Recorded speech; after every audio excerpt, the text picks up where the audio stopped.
parts to change. The Capture 2013-14 model. So a screwdriver to push the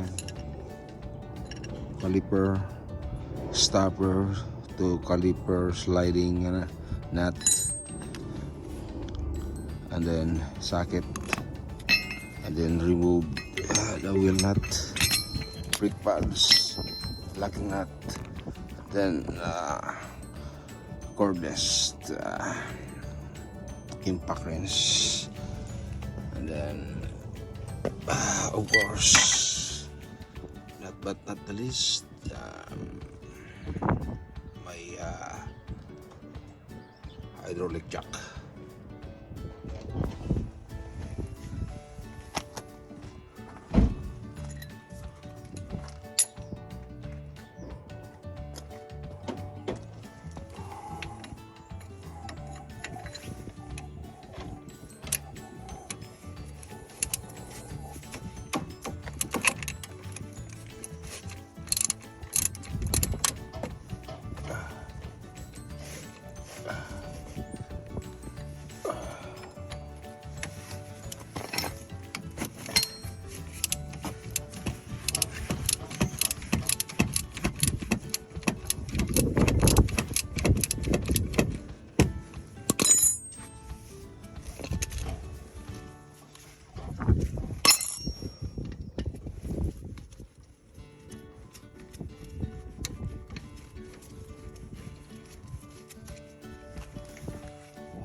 Screw.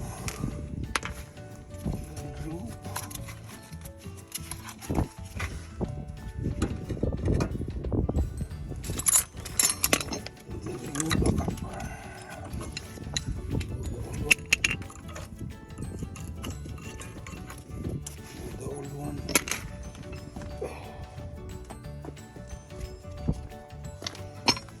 Here's the new one.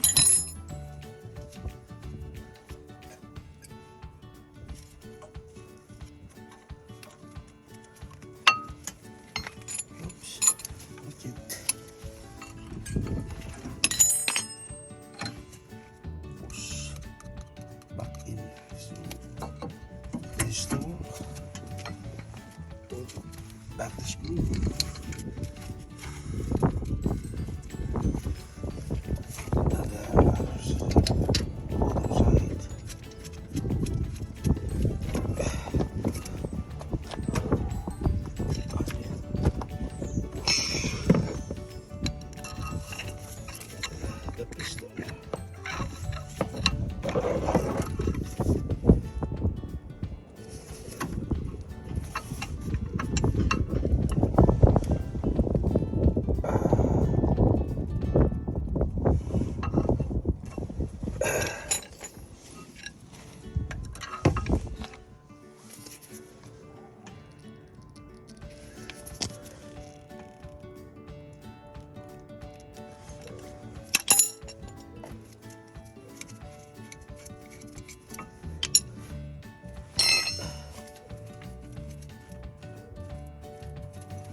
Install the new one.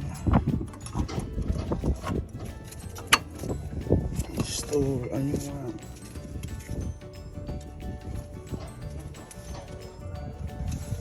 Install the new one.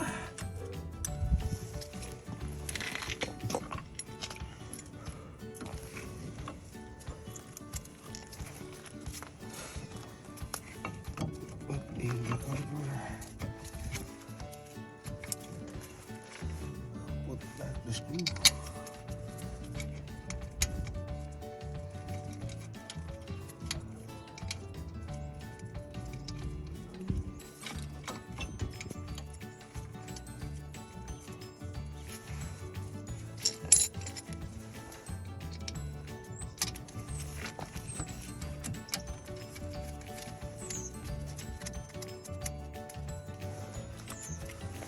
tight up.